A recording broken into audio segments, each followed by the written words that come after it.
everybody. It's my privilege to introduce to you, all the way from the south side of Chicago, the man, the myth, the legend, my Theo, your brother, the Southside Unicorn.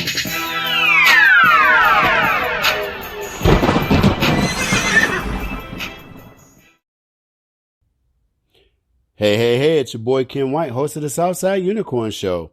And it is the 27th of February. That means we're winding down the end of this month, which also means we're winding down Black History Month.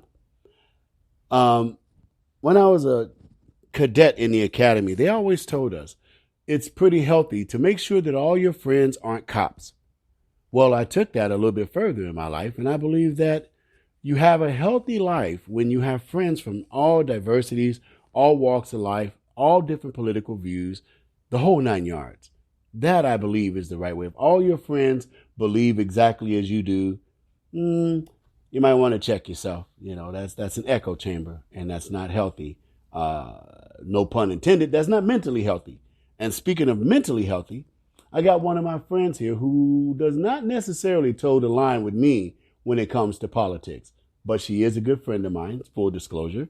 And so to close out Black History Month, I thought it would be appropriate to have my good friend Lynn NICKENS, who is a psychotherapist, a licensed clinical social worker. She's also a published author. Some of her books have titles that are kind of long, so bear with me. One of them is Misdiagnosis of African American Clients, Racial and Ethnic Bias in Mental Health, published in 2005. She also has a book that was published called Breaking Free from Anxiety in 2015. She's currently working on her memoirs, coming soon. I can't wait to read it. I know this person, and I know she has a very interesting life. She's currently still in practice. This is Lynn L. NICKENS, MSN, LCSW. You can reach her at 760-927-8896 or by email, which is lynn89lcsw@gmail.com. Now, let me put the disclaimer of, if you're having an emergency, do not contact her. Please dial 911 if you're having a life-threatening emergency. Now, without any further ado, allow me to introduce to you my good friend, Lynn NICKENS. Hi, it's good to be here. Thank you for coming on, Lynn. And I'm sure you heard me tell the audience that we're just going to discuss Black History Month and your opinions about it. So do you mind if I ask you a few questions? That's fine. Outstanding. One of the questions I've been dying to ask you, and again, ladies and gentlemen, you got to remember, she and I do not necessarily come from the same political viewpoint, so strap yourselves in. What does Black History Month mean to you? Black History Month, I think, is very important because the majority of people really cannot tell you a lot about Black people who contributed to the history of this country. You don't really get that in school except for, some well-known people like Martin Luther King, Thurgood Marshall. I didn't get it in school when I was in school. Most of what I know really from Black history came from my parents' experience in the civil rights movement and their friends who were really the leaders here in Los Angeles.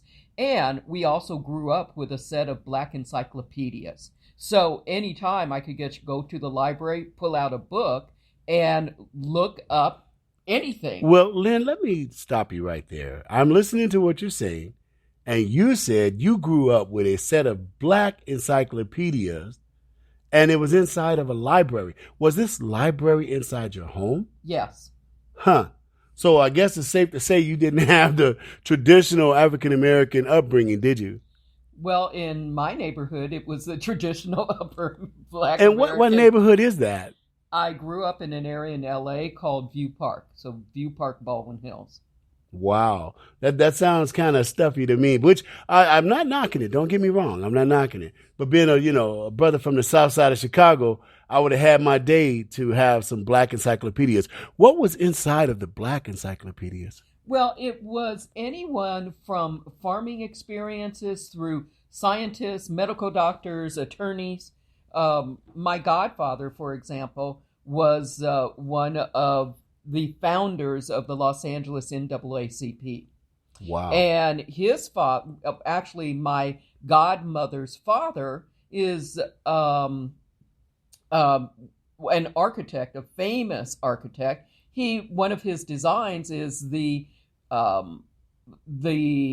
what is it? The restaurant at LAX. So the symbol that LAX is known for. Mm-hmm. My godmother's father designed that, as well as numerous houses that were built for celebrities here in Los Angeles. Well, that is very impressive. And you know, ladies and gentlemen, my good friend Lynn and I are pretty close in age.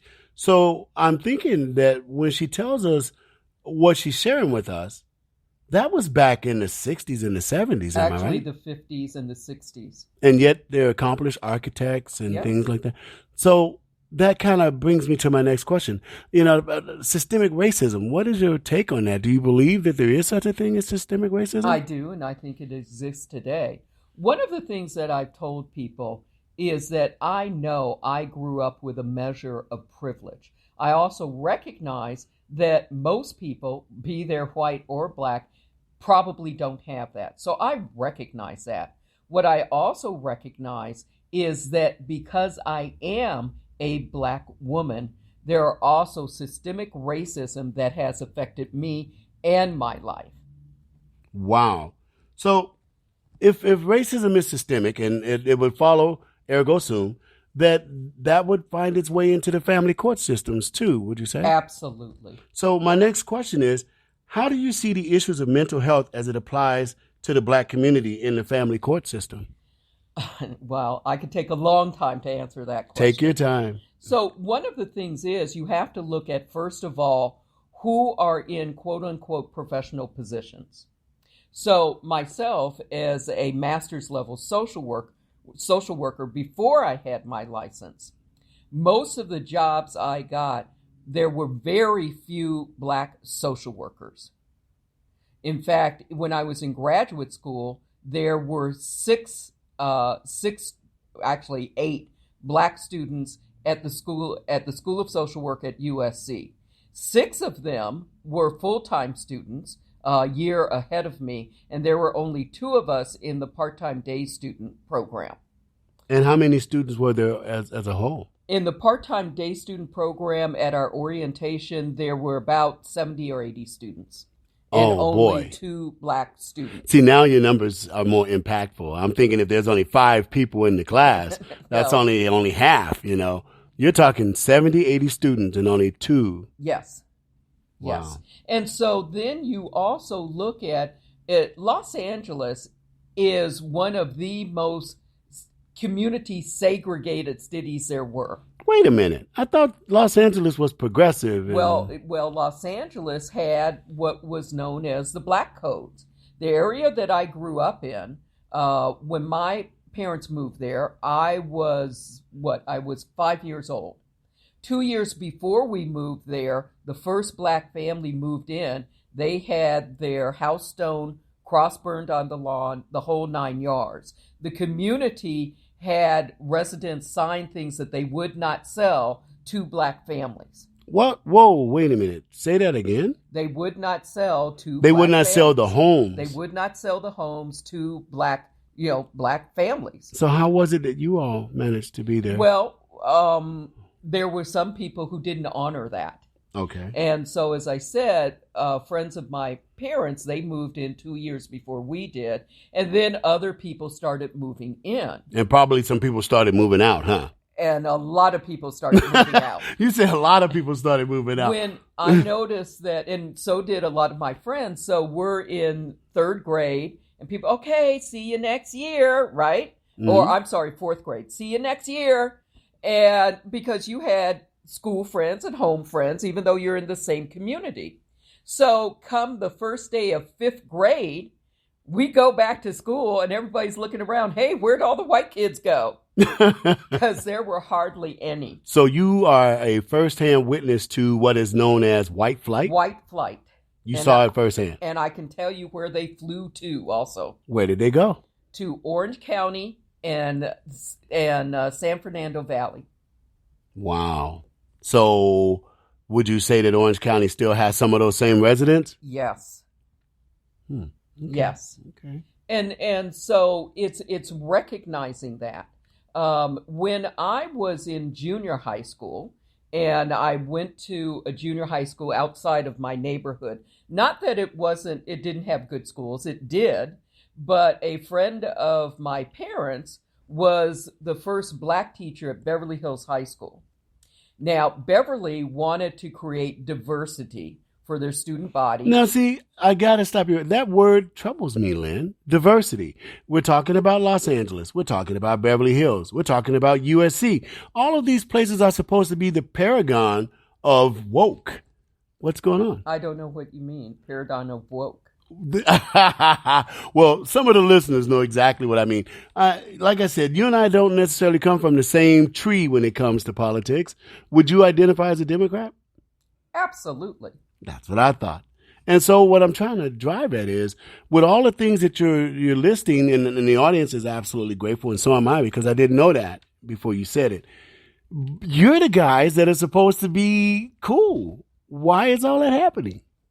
Cool with? With race, with getting along and diversity. Yeah, but I don't know where you're going with what I said and what you're saying. I'm saying that the people that you know that you're speaking on, these are the people that are supposed to be good with race. Okay, but we're going back. We're talking about this happened in, 1969. Oh, okay. So not the evolution of where we are today. So I'm just giving you this history. Okay, thank you. So in 1969, this is after all the riots, right? Right. Okay. So Lyle Suter, Mr. Suter, was the first black teacher at Beverly Hills High School. He taught art. In fact, he was commissioned to do the King portrait at the Martin Luther King Hospital in Watts when it was built. Is that right? And I have a signed autograph of a print that he signed for my grandmother, who was staying with us when it was finally opened in the early 70s. So anyway, Mr. Suter was the first black teacher at Beverly Hills High School. Beverly wanted to send permits over to Locke High School, which is in Watts area. Mr. Suter suggested they not do that. He said, you want to have the permits go to students' families who share similar experiences with the families here. Well, I'm going to ask you more about that in a minute, but Lynn, we got to pay bills around here, so I got to I got to stop and take a station break. Ladies and gentlemen, you're going to want to hear this as we share our thoughts about the winding days of Black History Month. This is a good chronicle of the issue itself from someone who actually grew up in that timeline. So we'll be back with the next segment. You don't want to miss it.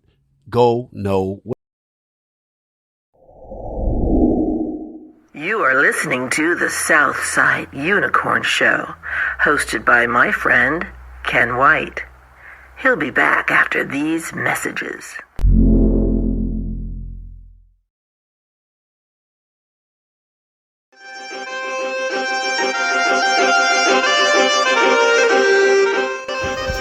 When I see a new broadcast from the Southside Unicorn, I can't wait to listen to it. You just never know what he's going to say.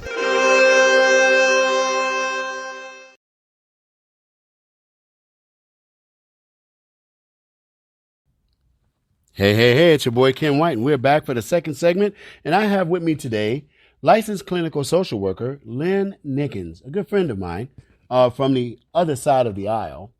And we're just wrapping together and discussing Black History Month because, you know, her views are hers, and they're very important to the issue. I have my views. I'll share them with you throughout the show.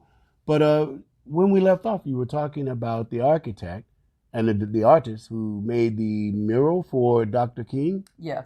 Okay, continue. And so Mr. Suter suggested that the permits go to the junior high school. Many of my friends went to Emerson Junior High School in West Los Angeles. We got there on permits because Emerson was doing the same thing, expanding diversity in predominantly white areas. So my parents had us go there because the permit system fed into Beverly. Now, the first year that they had the cultural diversity program in 1969. There were only 22 students, and they were hand selected. If any one of them had bombed, it would have ended the program. And what was this program? What was it It was about? a cultural diversity to have more black students of color at a high school that was predominantly white and predominantly Jewish. Were you part of that program? Yes. My brother, it started in 1969. I think it was 69 anyway. Yes, 69. Give or take, right? Yeah, thereabouts. My brother, who's a year ahead of me, his was the last year of that initial 3-year program. And I got in on a sibling. At first, as I said, they started with 22 students. My brother's class had, I think, about 40 to 50 black students. And then that was the end of the program. So with my year, it was just siblings. What do you mean? Who were admitted on the cultural diversity program. Okay. So if you had a sibling who went there earlier, you could get in. So this was sort of like a Jim Crow for Los Angeles. You couldn't get in unless somebody you knew already had been in. Well, I wouldn't call that Jim Crow. I would call it it's beneficial for you to know someone. Oh, it's not what you know. It's who you know. It's who you know. There you go. So now, talking about this program, which to me sounds like a on-the-ground Tuskegee Airmen program. It sounds like they were experimenting to see, can blacks integrate into an educational system? It wasn't put like that because Mr. Souter was the one who promoted it, and he promoted it for the reasons of cultural diversity. So just like you're saying, my experience is probably different than a lot of people. But if we didn't bring our experiences there, how would they have experienced us, people they did not know, from a background they weren't familiar with? So we bring our knowledge, and we also gain knowledge from them. Thank you for that, because I was going to ask you, you have your cultural experiences, you have your life experiences being a black female, but did you learn anything from them? Oh, absolutely. I knew a lot about Jewish religion from there. Were they trying to convert you? Is that what that was? No, but we had a standard lunch, snacks. You had bagels and cream cheese. Oh, it was kosher, right? You have bagels and cream cheese in your black home, I think so. So we made a joke about, oh, yes, let's get some bagels and cream cheese. Lox and bagels, baby. So that was your school lunch, was lox and bagels. It was offered. You could buy it if you wanted it. But you didn't bring no chitlins? You didn't bring no chicken? I didn't bring any chitterlings. I do not like them damn things. I used to like chitlins. I don't mess with chitlins no more. Now that you mention it, it reminds me of something in 10th grade English at Beverly. So the teacher had a black IQ test. A what? It is called a black IQ test because IQ tests are known to be culturally. Well, it biased. has been argued that the IQ test is racially biased because of the way the questions are framed. Yes. So I can't wait to hear one of these black IQ questions. There's one that I remember, and this is back in 10th grade. So one question, you mentioned chitlins. So one question about chitlins was, how long do you soak tough chitlins? and there are 3 black students in my class, right?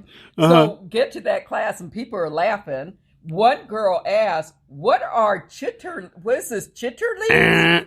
Wrong answer. Chitterlings? And I remember I yelled out, you mean chitlins? Chitlins, that's right.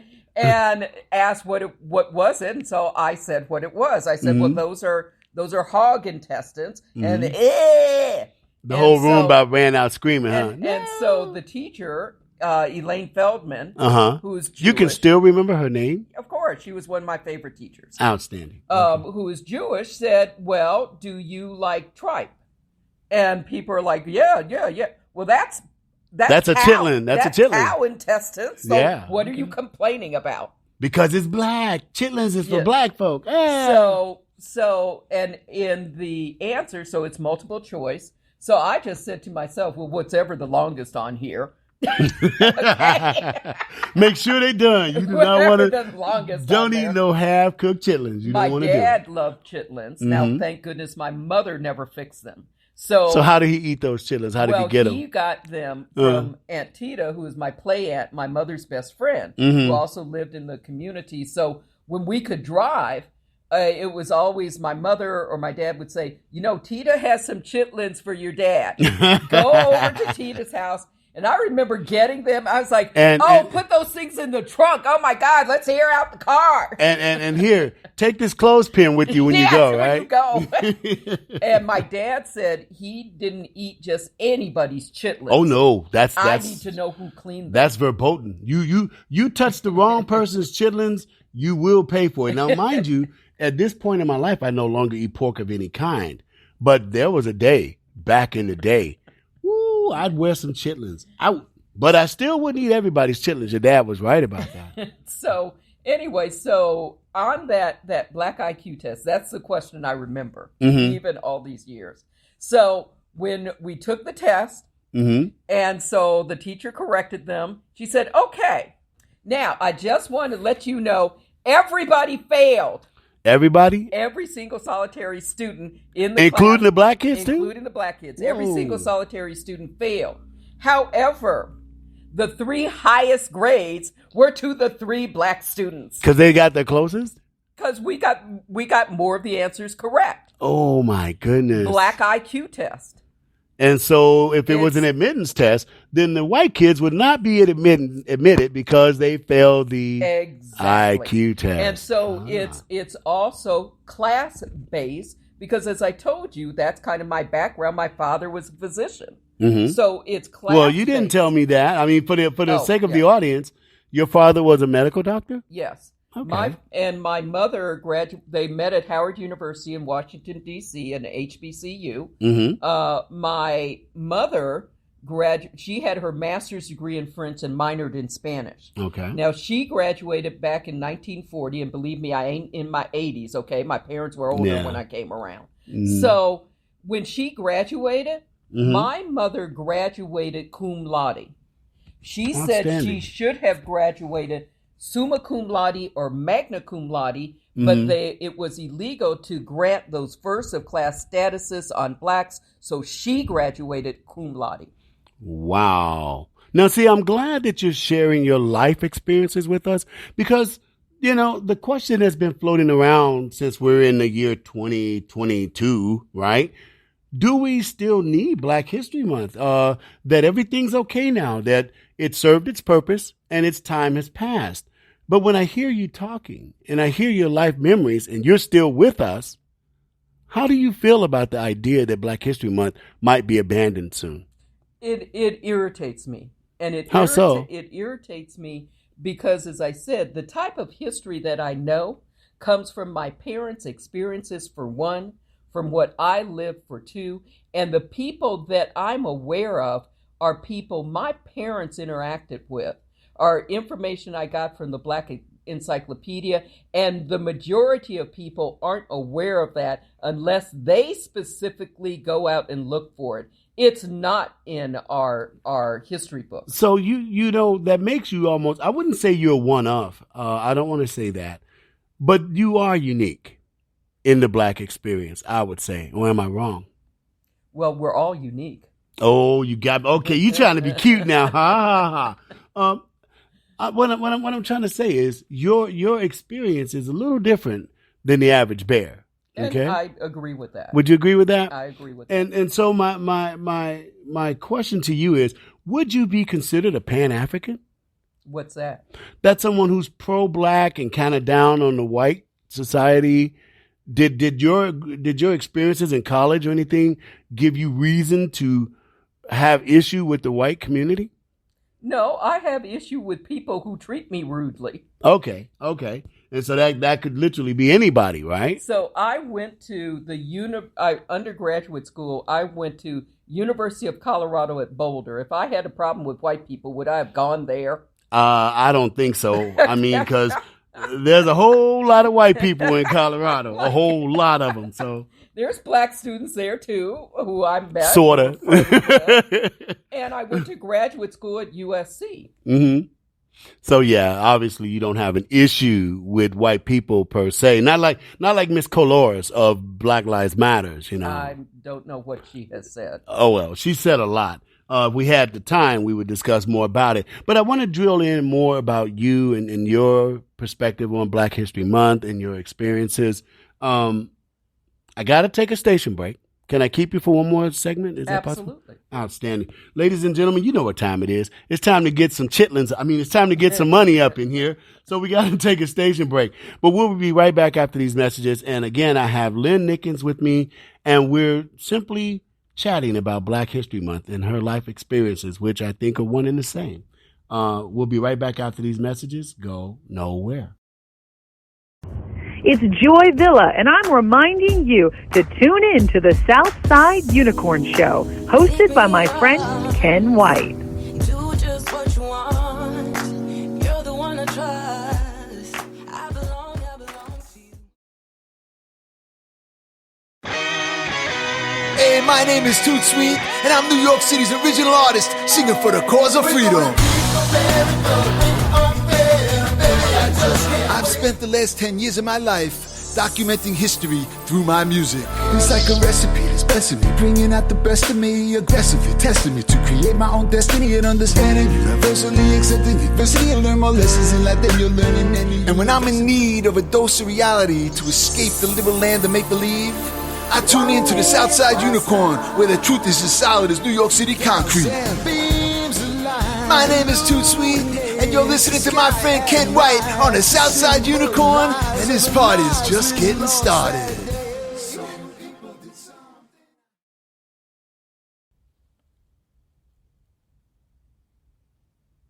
Hey, it's your boy Ken White, host of the Southside Unicorn Show, and we are back for the third segment. I have my good friend Lynn NICKENS here with me, and we're just talking about Black History Month and the future of Black History Month.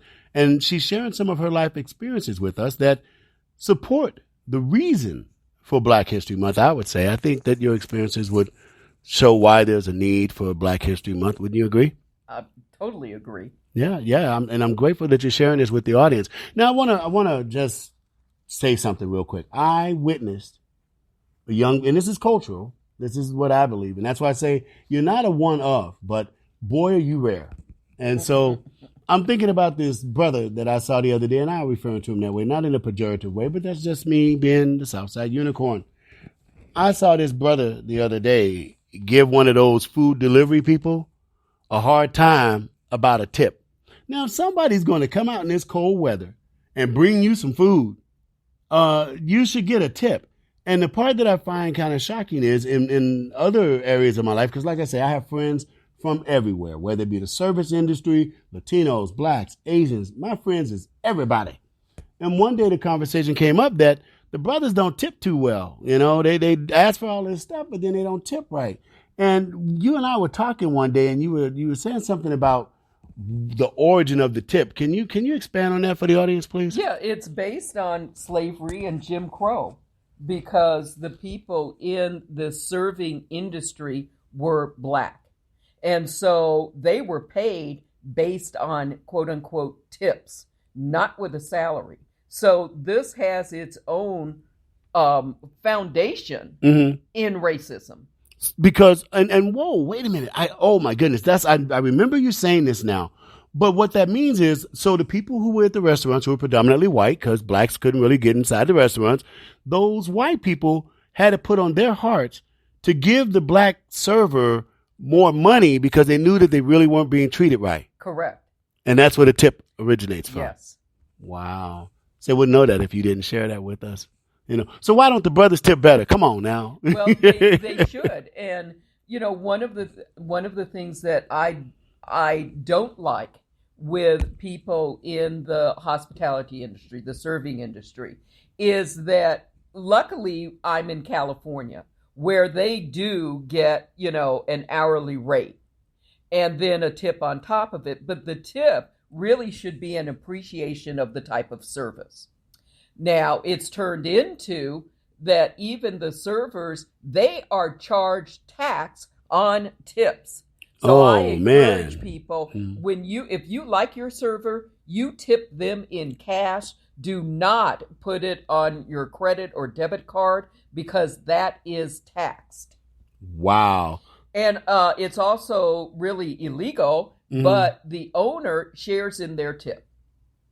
What? Yes. So Massa get a piece no matter what. Yes. So I have told every server that's done a great job with me, I tip them and I tell them it's for them. Now, if they choose to split it, that's up to them. That's on them. But yeah. I'm telling you, this is for you. Okay. And that's really nice. Thank you, Lynn.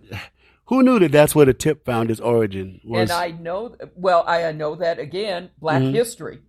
Ah. Okay. The other thing that I also know people who are waiters, and servers, and they have shared that with me. So I was surprised about that with the tips. So that's part of the reason why I always tip in cash. Okay, that makes a lot of sense. Now, I'm hearing you talk about your memories. I'm grateful that you're sharing some of the factoids that you know about Black history. But I'm curious, how does that work in today's society? And one of the questions I have for you next is, being that you're a licensed clinical social worker and this is your area of expertise. No, actually, let me list your area of expertise. I think I tried to keep track of all the many things that you do, and I'm so impressed. I mean, they say you make your friends the people you most likely want to be like, and that's, you're doing good. I am glad to count you as a friend, even though we come from two different sides of the political spectrum. But your specialty, or should I say your speciality, is anxiety, depression, couples communications, cultural diversity concerns, and anger management. Now, I'm going to focus on the cultural diversity concerns with this question. Do you see Blacks being treated fairly in the American family court system? Overall, no. And I have said this because part of my experience has been working with foster family agencies, working when family preservation first started. I worked with an agency that was the initial agency in LA. And family preservation, for those who don't know, that is the last stop to children being removed from the home. So social workers would then go out to work with the families at home to prevent children from being removed. Hands on. Yeah. Now, being in this field as long as I have been, I tell people that I have seen biases happen to Black families, to Black women, and it can stem from the social worker initially. And how many Black people did I say were in my part-time day program at USC School of Social Work? So there's not that many social workers who would be empathetic to the Black experience administering to those families that find themselves in trouble. Exactly. And I have seen it, and I experienced it even in graduate school. So these, and the people in the School of Social Work did not, for the most part, did not see themselves as holding cultural bias. But as a woman of color, as a Black woman, I could hear it. And so could the other Black students at USC, which is why we had a Black caucus. And we met on weekends. Now, stop. Pump the brakes. You slid that in there real quick. I'll give you this much about the social workers who went into Black families, because in the back of my mind, I'm still remembering the IQ test. That IQ test. So that's in the back of my mind when I see a social worker. It's kind of ironic that we would have this subject right now, because if you all who are listening remember, the show I did the other day was called The Future is Vlad the Impaler, but I was sharing with you a childhood memory of mine where white social workers would come into the Black community to check those homes to make sure there wasn't no Black man up in there. I just had that. I just spoke about that the other day, Lynn. So I see that part. But now I ask you to pump the brakes because of this. I have a problem with the Black caucus and the Black Republic, Black Congress, this and that. Why can't you just be social workers who are attuned to the issue? Because we had different experiences as Black students at a predominantly white school. We would sit in classes and absolutely hear culturally biased statements. Wow. And when you hear them day after day in a field that is going to work with, this population, it takes a toll. Did you guys stand up and say, hey, what the heck? Absolutely, in a way that could be heard. So those are what we call microaggressions. And because you're dealing with them, then the Black Caucus, initially they met at lunch when the full-time students were there. But us part-time students didn't have classes on the same day. So it was just me and the other woman there. It's just us. What do you mean? And so the full-time students, we would get messages in our box, we're invited to their meeting. Well, we can't go. We're working. Yeah. So they moved the meetings to Saturday afternoons so that we could also attend. And our experiences were their experiences, and it provided us support. Because you were now fellowshipping with other African-American college students. And they also experienced what we were experiencing. It was a guide. It was a comfort. And you attended USC in what, the late 80s or the early? I graduated in 1989, so I was in a 3-year program, so from 86 to 89. From 86 to 89. And then because obviously you have a lot of years of experience. You went into private practice, and you've been in private practice for how long now? About 18 years? For thereabouts, yes. About 18 years. But you have a lot of years before that. And so I'm trying to get this in my head. You're there. You're in the social work program at USC, and you're doing that because you care. Yes. And you care about white people, black people. All people. All people. So what about your white colleagues? Did they lend an ear to what your concerns were? Some did and some didn't, as all people. Some recognize and some don't. Okay. So basically, there are people out there in your estimation that are not sensitive to the issues of a black family. And I wouldn't just limit it to black families, people of color in general. Okay. So if you were to see a revisionist history, not necessarily the history, if you were to see the social service programs that are paid for by our tax dollars, and I must admit, to a point, I agree with those programs. I'm glad they're there. CPS, Child Protective Services, so forth and so on. I take issue with the family child support issue. I really, that's a whole nother subject that we can have for another day. But if Lynn Nickens was an administrator, what would you do with the family court system? Well, one is any worker who is working outside of their own racial background would, I believe, need to have some type of experience in recognizing bias. And even though that's taught, quote unquote, in college, people don't recognize their own biases. And I don't know how to really address that, but it does need to be addressed. And one thing that I really enjoy watching, and people could probably pull it up, it is, and I cannot remember her name, but this is a nun who would teach on really diversity. And her test was brown-eyed, blue-eye.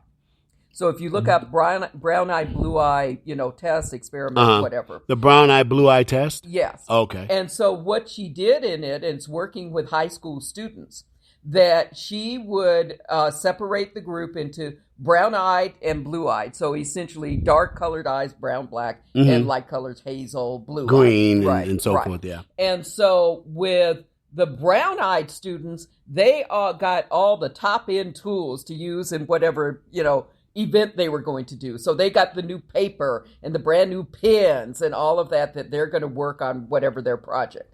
And the brown-eyed students, they got the old dried-out markers, and they got you mean the blue-eyed students? I mean the blue-eyed, the dried-out markers and the broken pencils and not enough papers. And so she criticized the blue-eyed kids on how they were doing a bad job, and praised the brown-eyed kids. But the brown-eyed kids had all the good stuff. They had all the good stuff, right? Huh. And so in one of this, in this video that I watched, there was one student who didn't like what was happening. And she thought it was so awful. Now, I have to stop you right there for a question. This student that saw that unfairness, that bias, right? Were they a brown-eyed student or a blue-eyed student? Blue-eyed. Ah, okay. So it was very unfair. She didn't like it. and she was upset with the teacher, and the teacher said, well, look at you. Who are you to complain? Oh, Who are boy. you to complain? Look at them. Said, we're just doing this in class, because she wanted to leave the class or whatever. And they had to agree to be in it, right? Of course. And she said, you want to leave this class because you feel that you're being picked on and treated unfairly. Look at them. They're making it. They can do it. But it was also mostly, people of color on the other side, Well, too. yeah, brown eyes tend to follow that trend. So she said, now look at them. Can they take off their skin and just leave because it's difficult? Oh. They are here. Who are you to complain? Look at them. They can't walk away from their lives. That's right. Because, I've been a black man ever since I've been born. That was very well done. I see your point there. So which brings me to, the next part of our chat, our conversation. There are those who say that America has unjustly enriched itself on the backs of blacks, that the blue-eyed Americans, the green-eyed Americans, are enjoying the life that they live because the brown-eyed Americans didn't have all the tools that they were supposed to have in the real life, not just the classroom in the test model that you're talking about. That brings me to reparations and critical race theory. I want to get your take on those. Let's tackle reparations real quick, real brief. What is your position on reparations? Well, I think the system is biased. I know that. I've experienced it. And as I said, yes, I've had a level of privilege, which I also recognize. I also recognize because of systemic racism, so many people have been held down. So something needs to be done to address it. Don't you believe that that's being done? I mean, with what you see? No. You don't see any changes? I mean, we've had a black president. Things have advanced, Mm-hmm. but there's so much more that needs to be done. Okay. And I'm not the one to say, okay, what do we need to do? I don't know. I know I do see what's happening. Now, the other thing is, I have to say this about my experience, my family experiences. Mm-hmm. No one on either side of my family was ever a slave. Do you know that for a fact? Yes, for a fact. Wow. My father's family immigrated to the United States from Ireland, and yes, they were black, in the late 1700s. They came, though, as indentured servants, which is not slavery. Well, to me, and from what little histrionics I know, sadly, racism, prejudice, slavery found its roots in indentured servitude. But there's difference. Indigenous servants, they came, it was a contract that paid for their, passage over. And 6 years, couldn't be more than 10 years or something, no right? No more than 7 years. No more than 7 years. And the families were kept together, and you could sell a measure of your crops on weekends. You had weekdays. Oh. So this absolutely allowed the family to build and to grow and to develop. And that's not what happened with slavery. Now, right there, I want to say I can't wait to hear you explain what happened with slavery, but I'm going to have you stay for one more segment, the final segment. Can we do that? Sure. Outstanding. Ladies and gentlemen, you're going to want to hear this. I want to hear it because, we do understand the indentured servitude versus slavery, but I think Lynn's going to offer us an antidote as to slavery and critical race theory and reparations when we come back. We'll be back after these messages. Go nowhere. You are listening to the Southside Unicorn Show, hosted by my friend, Ken White. He'll be back after these messages.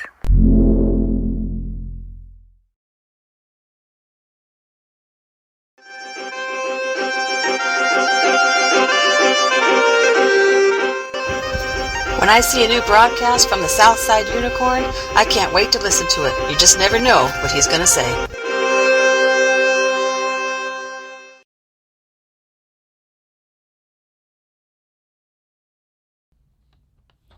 Hey, it's your boy Ken White, host of the Southside Unicorn Show. And can you believe it? We are down to the last segment with my good friend Lynn NICKENS, psychotherapist, licensed clinical social worker, published author, and working on her memoirs right now. She's still in active practice. So if you're out there and you're liking what you're hearing and you feel you just need a little help, perhaps you might consider Lynn NICKENS, MSN LCSW. Her contact number is 760-972-8896. 927. Correction? 760-927-8896. I could have swore that's what I said, but okay, you know your number better than I do. And you can reach her at her email address of lynn89lcsw@gmail.com. And again, if you're experiencing some type of emergency, please dial 911. Lynn, when we left off, we were just barely getting into reparations a little bit and critical race theory, but you were explaining your viewpoint on slavery. Where would you like to start? Well, actually, I was talking about how my family arrived. If I could pick up just one moment with my mother. Go for it. Because that was very different. Mm-hmm. My mother's family, they immigrated from Germany, and she has Dutch-German history. Germania. And yes, they are also black. Mm-hmm. Black Germans? Yes. Wow. And they came as, they immigrated to the United States. So that history between my mother's family and my father's family was very, very different. Mm-hmm. So I just wanted to throw that out. So you said that no one in your family was a slave. What about your dad's side? Those are who came in the late 1700s as indentured servants. Okay. Oh, so they came here as indentured servants, but they bought their freedom. Well, basically. It was just that work period for the 7-year period. And they walked away as free men. It was done. Right. Okay. So I would say when you look at the trajectory of your forefathers, your progenitors, right, it would only stand to reason that you are a USC educated master's degree type person because you got a good traction in the game, wouldn't you say? I agree with that's privilege, yes. Yes. But it couldn't be considered white privilege because you enjoyed it. Well, my experiences, though, were different. My experience were different as a black student at a predominantly white school. I never felt like a full recognized student at CU, University of Colorado, or at USC, where I felt the welcome and acceptance was around other black students and other students of color. So wouldn't it, like your mom and dad, I mean, their alma maters are HBCUs, right? Yes. Why didn't you? I thought about going to Howard, and I joke about I could have had a D average and gotten into Howard. Oh, come on. Oh, did you really say that? You didn't say that. Let me explain why. Why? Please explain it. Hurry up. Explain that. Because my godmother, who is also the daughter of the architect. Oh, it's not what you know. It's who you know. It's who you know. My godmother was the chair of the Board of Regents at Howard. Okay. Thank you for clearing that up for me. So that's why you could have got in walking backwards if you wanted to. And my parents have a postgraduate research scholarship to the College of Medicine in their name. Is that right? I do not have a common last name. Of course you don't. So even though I would be across the country, I thought I'd be in a class and somebody go, Lynn NICKENS. Now, are you the daughter of Dr. Roland Waldine NICKENS? Yeah. And I figured, and my mother, you wanted to make it on your own. And my mother was good friends who she met at Howard. One of her good friends lived across the street from the president. So I figured if I went to Howard, my mother would know if I sneezed, even if I was across the country. And we know about those college days. You don't want mom and dad knowing nothing about what you're doing. You want to be out there on your own. But mom, don't forget to send that money. Now, I do have some regrets of not going to Howard. How so? Because everybody I know who went to an HBCU, they have a number of good long-term friends who they have been friends with since then. But wait a minute. You went to USC. That's a college. They have fraternities and sororities. They do, but it's not an HBCU. But there's still people there. But it's not an HBCU, and there isn't the pulling together that you get So you saying, from that. well, okay, I don't want to put any words in your mouth. I'm enjoying everything that's coming out of your mouth. We're learning a lot here today. Are you not friends with any of your classmates? Over years, Mm-hmm. people fall to the wayside and you lose track of people, That's that California thing. perhaps. You say perhaps. I'm not going to let you say that it's because they were white and you were black. I didn't say that. You didn't have to. It kind of went there. I mean, No, because I also knew other black students Uh-huh. at SC and at CU. okay. Now, one of my roommates at CU, she was a year ahead of me, and she was black. I Mhm. met her at CU by seeing another black student sitting by herself, and shy me went over and introduced myself. Mhm. We eventually became friends. Now, with her, I was Mhm. like, I told her, I'm Lynn, her name is Angie, and she said, she's from Oakland. I went, oh, I'm from LA. Oaktown. So, and then as we're talking, she's like, my dad's a doctor. Oh, my dad's a doctor. Ah, see? And then Mhm. as we became friends, my dad went to Howard. Oh, my parents went Went to Howard. Yeah, And okay. not only did they go to Howard, they Mhm. were classmates. Well, look at that. They call that serendipity, right? So that worked out pretty good. So I lost Synchronicity. track after Mhm. she graduated, but an alumni book came out. Uh-huh. So I went and looked up her name, called her real fast. Mhm. It had been a good, at least 15 years. Mhm. Called her real fast. She answered the phone. I said, is this my old roomie? And she Mhm. goes, Lynn, Angie, hey. There it is. There it is. So you your experience at USC, would you say that you felt discriminated against? Is that what I'm hearing? I wouldn't say discriminated against.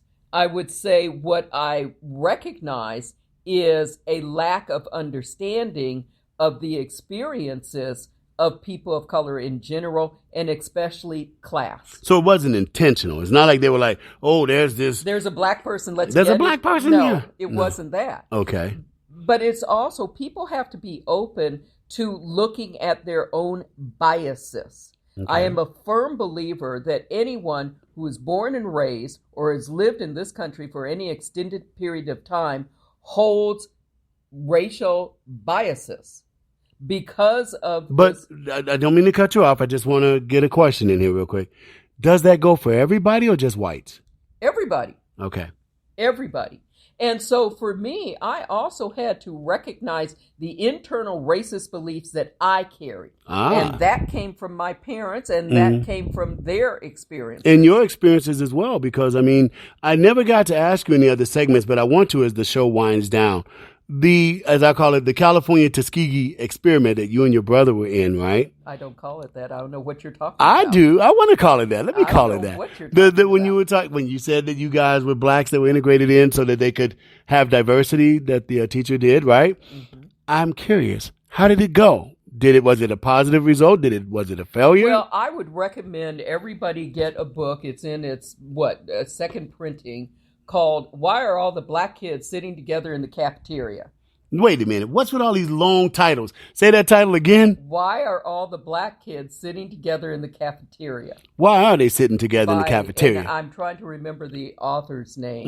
Mm-hmm. But we would go to school, and when lunchtime came, you had free mods. So some students had free periods before lunch, right? Mm-hmm. And so there were two tables that it seemed like all the black kids sat at.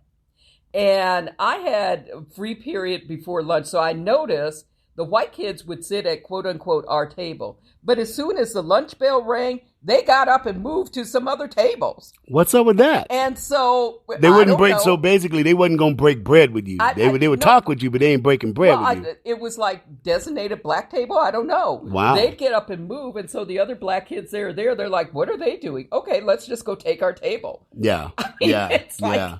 And part of the reason that you were together was because of that level of comfort. So I'll give you an example at Beverly. Now, most of my friends were there the year before, my brother's class. And I remember walking the hallways and feeling like people were staring at me.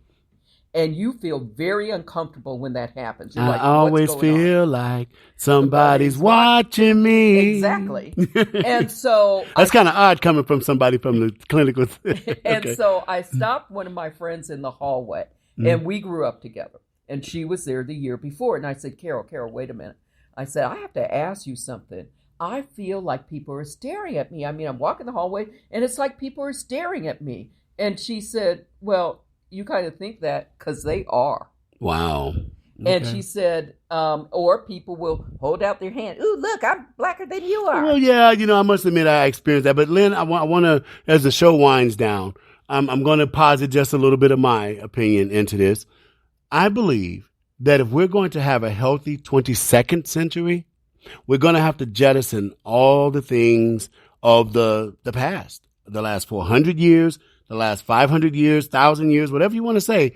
I believe in order to experience the better parts of human life and mental health, we need to jettison a lot of things. And that includes Black History Month going into the 22nd century. Now, my final question to you is, and I want to get this right the way I want to phrase it to you. Should we continue Black history? And if so, why? You got about 2 minutes. We should, in my opinion, because as I stated, without that, there is not the knowledge of Black people who have contributed to the advancement of this country. And many times that is just ignored. But see, I was honored to be the moderator at an event for the Redlands Tea Party Patriots. They had a event last month, or this month actually, which was Black history. Whose history is it? America's history or Black history? And I believe, and I agree with you, that the accomplishments of Blacks needs to be applauded and lauded like all other accomplishments. But I say we should just do it in general and no longer make the distinction that it's Black history. Well, that would be like my saying, I'm just a woman. And that discounts so much more of who I am, because who I am and my experience as a Black infant, as a Black child, as a Black teenager, and as a Black adult woman contribute to who I am. And I want all of it acknowledged.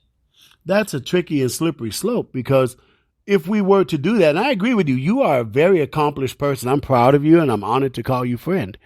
But at the same time, we have Miss Sotomayor on the Supreme Court, and she said the same thing almost that you're saying right now. She said, Two great minds. I know I'm going down a slippery slope, ladies and gentlemen, but I got to go there with the last few minutes we got. Sotomayor said that her being a Latina makes her eminently qualified to be on the Supreme Court, and now we're looking on the possibility of an African-American female going on to the Supreme Court. Both of these women, the same and yet not the same, both of these women bringing their cultural differences on to the Supreme Court. You see that as a positive? Absolutely. How so? It's the same experience that I said I've had at Beverly, at SC, at Colorado. Because of your experiences, you bring a different take.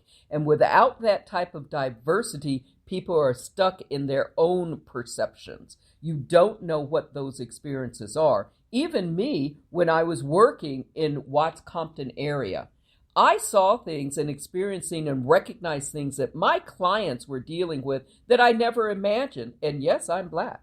Wow. So it's recognizing how the system affects people, because it does.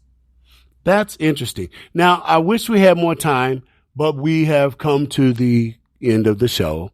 I just want to posit that I can almost understand what you're saying. So you got Sotomayor on the Supreme Court. Maybe that's just a balance for Mr. Kavanaugh, because I believe, having listened to what you said, he should be able to bring his cultural differences too, and they should be a positive to the Supreme Court.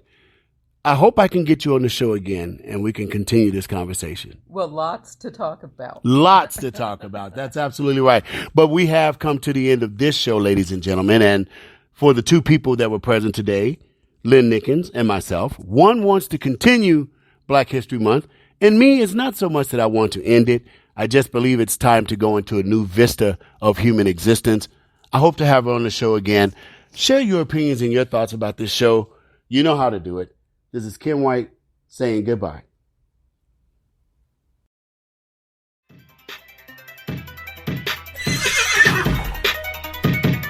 Wow, an hour can go by so fast. Thank you for sharing this time with me. There's no place I'd rather be. Nothing more I'd rather do than being right here doing this show for you. This is Ken White, host of the Southside Unicorn Show, and we are out.